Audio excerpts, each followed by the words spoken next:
What's going on, everybody? TJ here from TJsTake, here to break down the NBA single game tonight between the Portland Trailblazers and the LA Lakers in Staples Center tonight. Should be a good one. Anyways, I'm gonna go through how I play single games. Very profitable for us over here, NBA wise, at TJsTake. MLB, I'll be doing some breakdowns of those as well, but the NBA are the real fun ones, and then full rosters on the MLB are kind of what we do over here.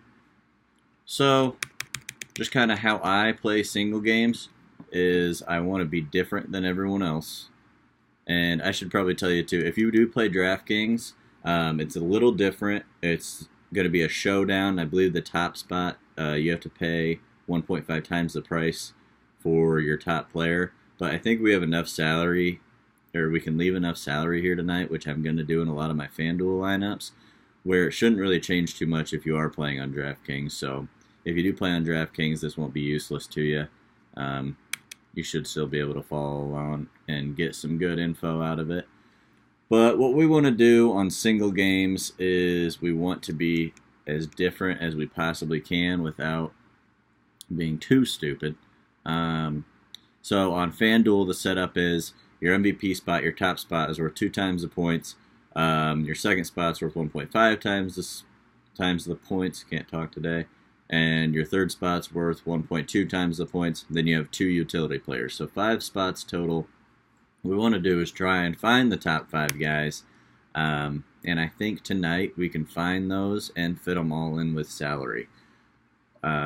Because I think some of these cheap guys, especially with the Lakers, they have JaVale McGee starting, and that's about it for starters. They are going with a wild bunch, like they have been ever since LeBron got hurt. But let's break this down here.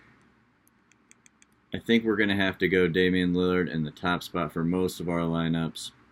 What I do play multiple lineups when it comes to single games, because you have to, in order to be different enough, you have to put the right players in the right spots.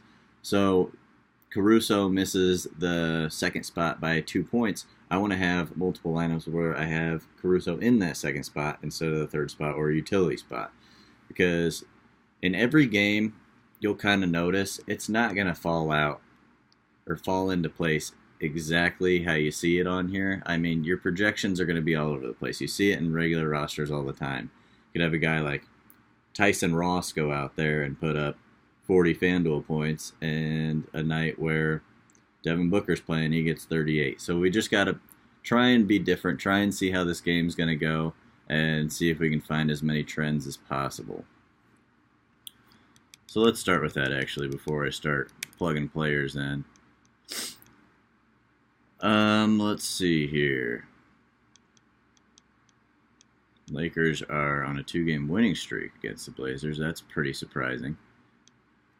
Alright, this is their 4th meeting. Obviously their final meeting. These two teams.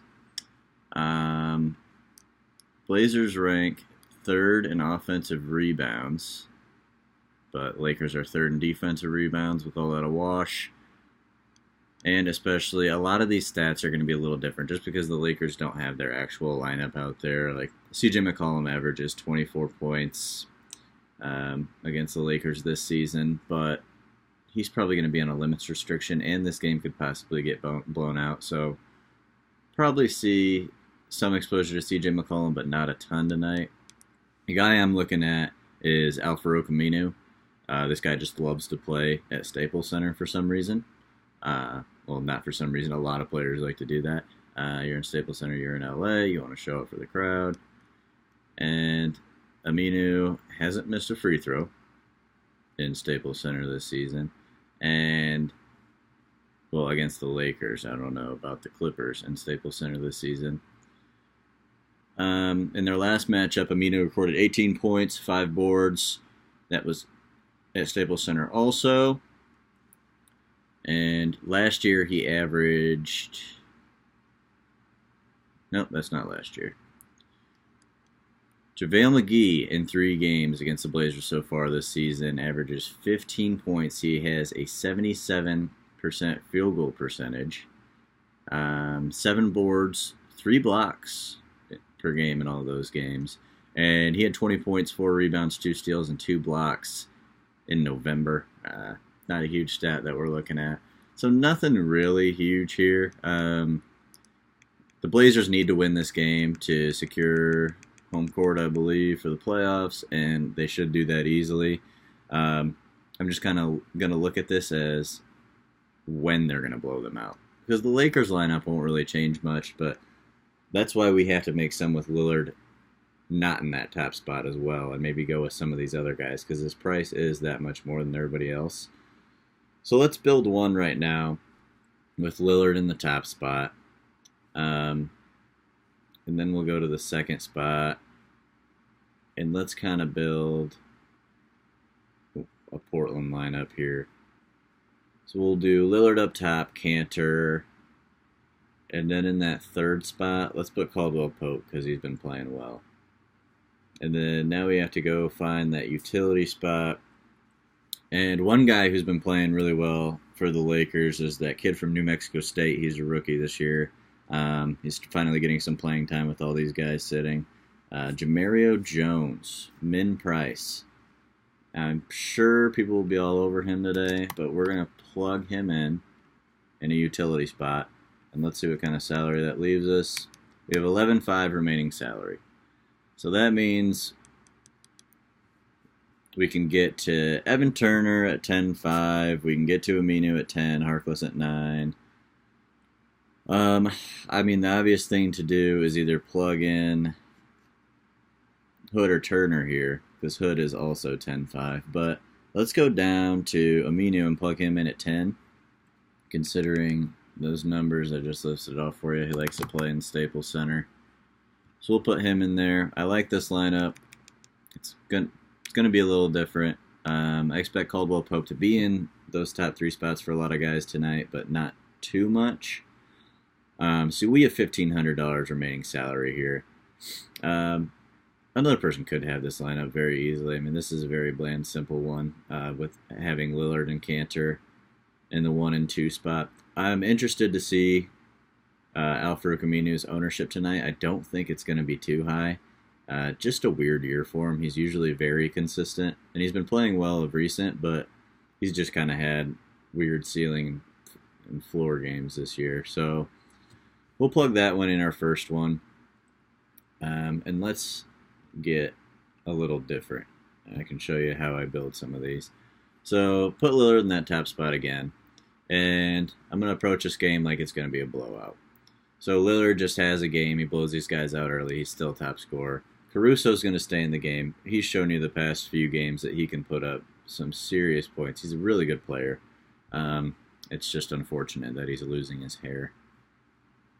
Poor guy. So we'll plug him in the second spot, and then let's get different, and let's go plug Jamario Jones in the third spot.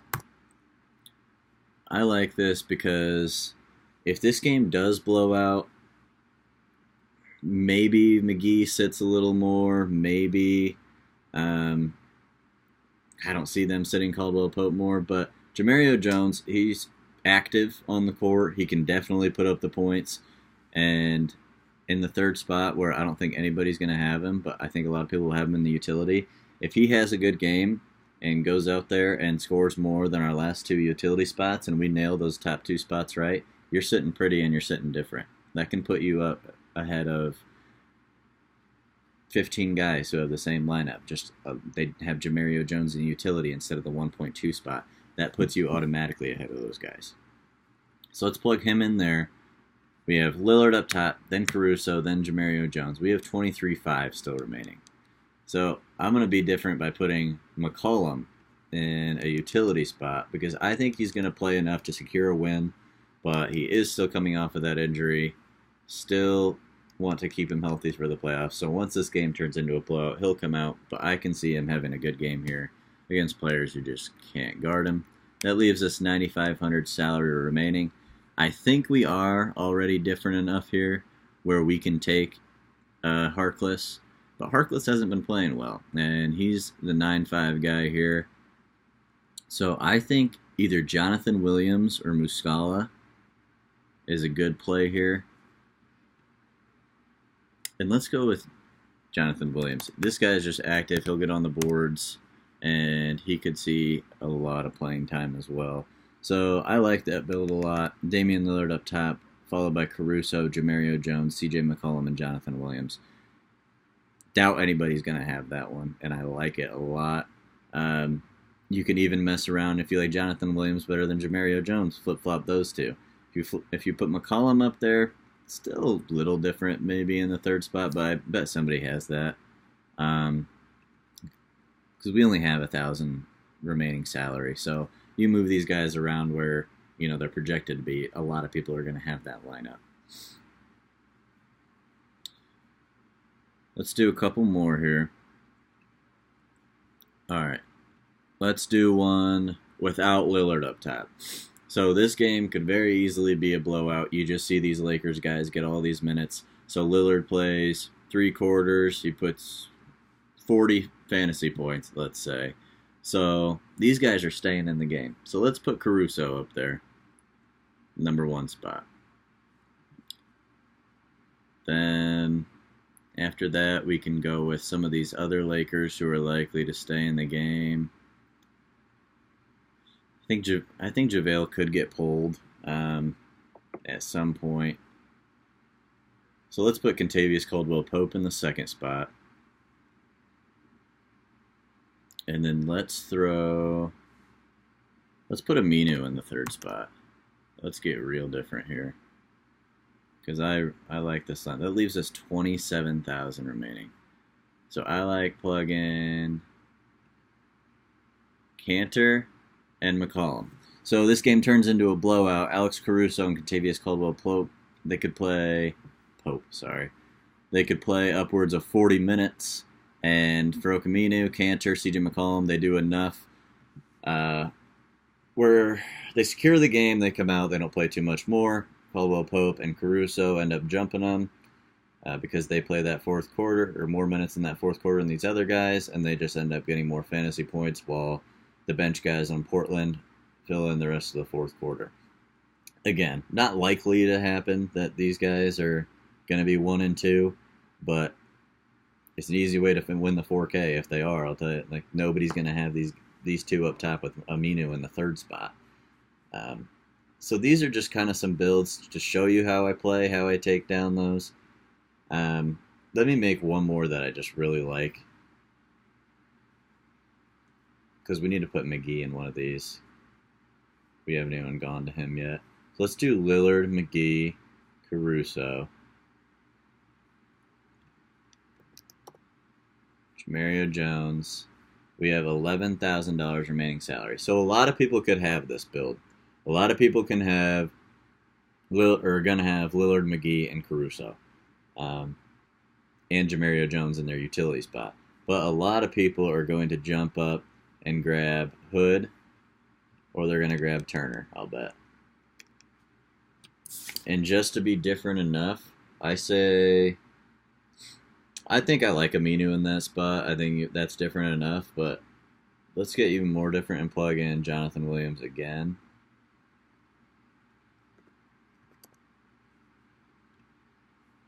And so that way we have Damian Lillard. He could just go off and beat these guys by himself. And then that way McCollum doesn't have to play that much.